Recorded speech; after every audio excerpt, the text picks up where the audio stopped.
ఓం మహాగణాధిపతయే నమః. ఓం గురుభ్యో నమః. ఓం శ్రీమాత్రే నమః.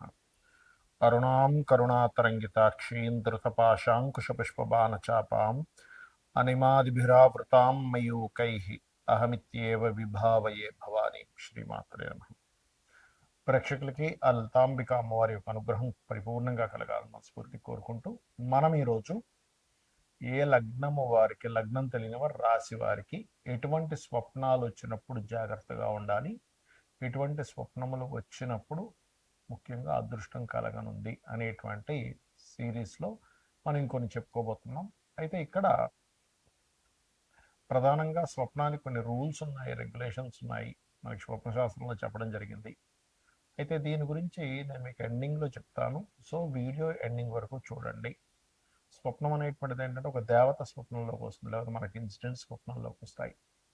అలాగే మన పితృదేవతల స్వప్నంలోకి వస్తుంది. అంటే అది ఒక యాక్సిస్ ఉంది, మనకి ఎవరైనా రావడానికి యాక్సిస్ ఉంది. కాకపోతే దీనివల్ల మనం ఏం తెలుసుకోవచ్చు, ముందుగా మనం ఆ స్వప్నం ద్వారా దాన్ని డీకోడ్ చేసుకొని ఒక నిర్ణయం తీసుకుంటున్నాం, ఒక పని చేస్తున్నాం, అది ఎంతవరకు కరెక్ట్ అనేటువంటిది మనకి స్వప్నశాస్త్రం చెప్తుంది. ఒక్కొక్క లగ్నం వారిది మనం తెలుసుకుందాం.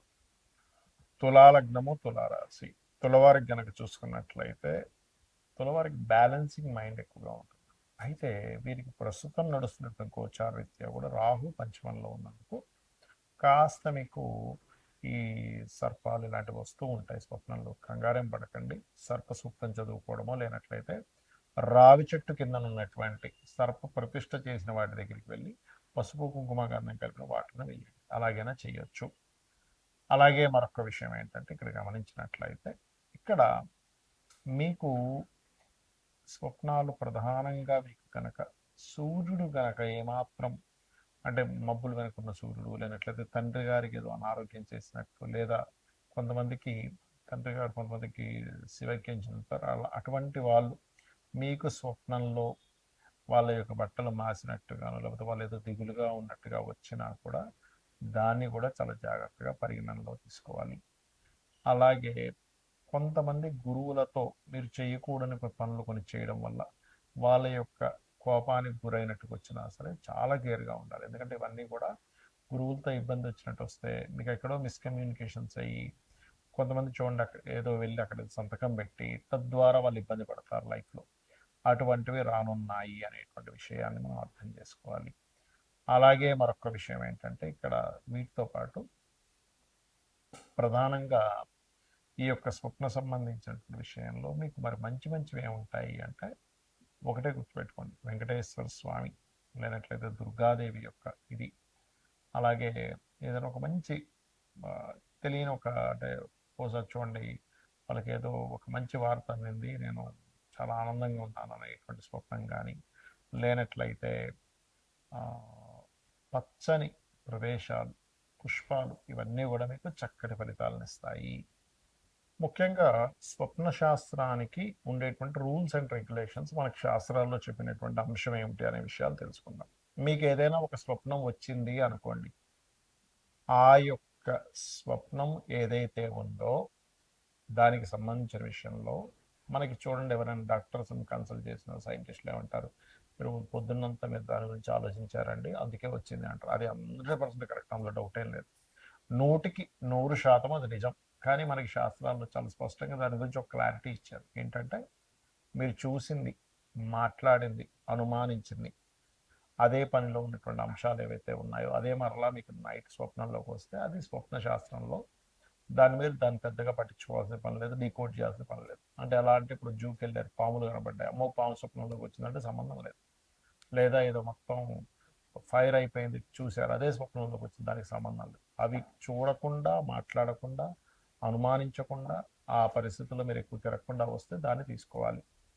ఇక రెండవది ఏంటంటే స్వప్నశాస్త్రం విషయంలో ఏ సమయానికి వస్తే ఎన్ని రోజుల్లో నెరవేరుతున్నాం కూడా చెప్పడం జరిగింది. ఏమిటది అంటే రాత్రి సమయంలో గుర్తుపెట్టుకోండి, రాత్రి 9-10 గంటలప్పుడు మీరు నిద్రపోయారు, 12 లోపల మీకు వచ్చింది, అది 6 నెలల నుంచి సంవత్సరం లోపల మీకు అవ్వచ్చు ఆ స్వప్నం యొక్క రిజల్ట్ అనేది. అది గుడ్ అయితే గుడ్, బ్యాడ్ అయితే బ్యాడ్.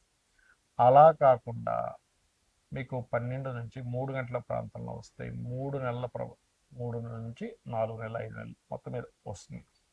అలాగే 3 నుంచి 5 గంటల వ్యవధిలో కనుక వస్తే 1 మంత్లో అయ్యే ఛాన్సెస్ ఉంటుంది. 5 నుంచి 6 గంటల సమయంలో తెల్లవారుజామున మీకు కనుక వస్తే అది 10 to 15 డేస్ 10 డేస్లో కూడా అవ్వచ్చు. నిద్ర లేస్తూ నాకు స్వప్నం వచ్చిందని వెంటనే నిద్ర లేచాను, పొద్దున్నేమో ఇప్పుడే అవుతుంది అని నిద్ర లేచాను అన్నప్పుడు మీకు అది 1 వీక్లో కూడా అయ్యే ఛాన్స్ ఉంటుంది. 2-3 రోజుల్లో కూడా దాని యొక్క ప్రభావం చూపిస్తుంది. అయితే ఎప్పుడు కూడా మీకు ఎటువంటి స్వప్నం వచ్చినా గుర్తుపెట్టుకోండి, అర్ధరాత్రి మెలకు వచ్చింది ఒక స్వప్నం వచ్చి, అది మంచి స్వప్నం అయితే ఇక నిద్రపోవద్దని చెప్తుంది శాస్త్రం. 2-3 గంటలప్పుడు వచ్చింది, చక్కగా స్నానాది కార్యక్రమాలు చేసుకుని దేవతారాధన చేసుకోవాలట. దుస్వప్నం వచ్చిందండి అన్నప్పుడు కాళ్ళు చేతులు కడుక్కొని చక్కగా మరలా మీరు మీ యొక్క ఇష్టదైవాన్ని తలుచుకుంటూ నిద్రపోయినట్లయితే ఒక మంచి స్వప్నం వచ్చి అది ఆ యొక్క స్వప్న సంబంధించిన దుష్ఫలితాలు పోతాయి. అలాగే చాలామంది తెలియక ఉదయం నిద్రలేచిన వెంటనే వాళ్ళ స్వప్నం గురించి వివరిస్తారు. అలా వివరించొద్దు అని చెప్తుంది శాస్త్రం. నిద్రలేచి చక్కగా మీ కాలకృత్యాలు తీర్చుకొని మీ యొక్క నిత్య దైనందిక కర్మలు ఏవైతే నిత్య ధ్యానము మన సంధ్యావందనము లేనట్లయితే నిత్య పంచోపచార పూజలు లాంటివి అవి కంప్లీట్ చేసుకొని చక్కగా ఆలయానికి వెళ్ళొచ్చి మధ్యాహ్నం భోజనం తర్వాత చెప్పాలి అని చెప్తుంది శాస్త్రం. అలాగే మీకు ఎటువంటి స్వప్నం వచ్చినా దాని నుంచి మీకు మంచి ఫలితమే రావాలి అంటే మీరు చేయవలసినటువంటిది ప్రధానంగా గజేంద్ర మోక్ష ఘట్టము చదవడం కానీ, త్రిజట స్వప్న వృత్తాంతం వినడం కానీ, చదవడం కానీ వినడం కానీ చేయొచ్చు. అలాగే ఒక నామస్మరణ రాముడిది కానీ కృష్ణుడిది నామస్మరణ చేయడం కానీ, లేకపోతే రామాయణ మహాభారత లాంటివి వినడం కానీ చేసినట్లయితే 100% ఈ యొక్క దుస్వప్న సంబంధించినటువంటి ఫలితం తొలగిపోతుంది, గుర్తుపెట్టుకోండి. అలాగే ఇక్కడ ఏంటంటే ఏ స్వప్నం వచ్చినా కూడా అది ఎలాంటి ఫామ్లో వచ్చిందని గుర్తుపెట్టుకోవాలి. అంటే అలాగా మనకి స్వప్నం సర్పాలే వచ్చాయి, సర్పం కాటేసినట్టు వస్తే మంచిది అంటారు, కానీ చుట్టేసినట్టు వస్తే మంచిది కాదు. ఇప్పుడు గోవు స్వప్నంలోకి వచ్చిందండి అంటే గోవు చక్కగా నిలబడిందంటే తెల్లగా ఉంది, నేను ఆ గోవుకి నేను నమస్కరించుకున్నాను, చాలా మంచిది. అది మిమ్మల్ని పొడుస్తున్నట్టు వచ్చింది, గోవైనా కూడా మిమ్మల్ని ఎటువంటి యాక్షన్ ఉంది అందులో అది చూడాలి. అలాగే మరొక విషయం ఏంటంటే ఇక్కడ మీకు ఉదాహరణకు ఒక అగ్ని వచ్చింది, అగ్ని ఎలా వచ్చింది, కాగడా చేతిలో పట్టుకొని మీరు దారి చూపిస్తూ చక్కగా వచ్చిందా, వేరే వాళ్ళు మీకు ఒక కాగడ ఇచ్చి వెళ్ళండి చీకట్లో ఉన్నారు కదా వచ్చిందా అంటే ఒకరు మీకు సహకరిస్తున్నారు. స్వప్నాన్ని ఎప్పుడు కూడా అది ఆ ఫీల్ ఎలా ఉంది మీకు స్వప్నం వచ్చినప్పుడు, అది ఎటువంటి పదార్థాలతో వచ్చింది అనేటువంటిది ప్రతి స్వప్నానికి కూడా ఒక డీకోడింగ్ లాగా మీకు ముందుగా ఫ్యూచర్ చెప్పేలా ఉంటుంది. ఎందుకంటే చాలామందికి చూడండి కొన్ని ప్రదేశాలు మనం నలుగురితో కూర్చున్నప్పుడు ఇదంతా నాకు ఆల్రెడీ ఒకసారి కల్లోకి వచ్చిందంట. ఎలా వచ్చింది మరి, ఫ్యూచర్లో జరగబోయేది ముందుగా ఎలా కల్లోకి వచ్చిందంటే స్వప్నం అనేటువంటిది ఒక శాస్త్రము, దాని బృహస్పతి కూడా రచించాడు, దాని గురించి అనేకమైనటువంటి వాటిలో ఉంది. కాబట్టి ఇది మూఢనమ్మకంగా తీసుకుంటే మీరు ఇందాక నేను చెప్పాను కొన్ని విషయాలు ఆల్రెడీ చూసిందే వచ్చిందండి దాన్ని తీసుకోకండి. అలా కాదు, ఇది ఒక శాస్త్రంగా మీరు పరిగణిస్తూ దీన్ని స్టడీ చేస్తుంది. ఎందుకంటే ఇక్కడ మీకు నష్టపోయేది ఏం లేదు. దుస్వప్నం వచ్చింది, చక్కగా మీరు గజేంద్ర మోక్షం వినడమో చదవడమో చేస్తారు. మంచి స్వప్నం వచ్చింది, దాని రిజల్ట్ మీరు చూస్తారు. శ్రీమాత్రే నమః.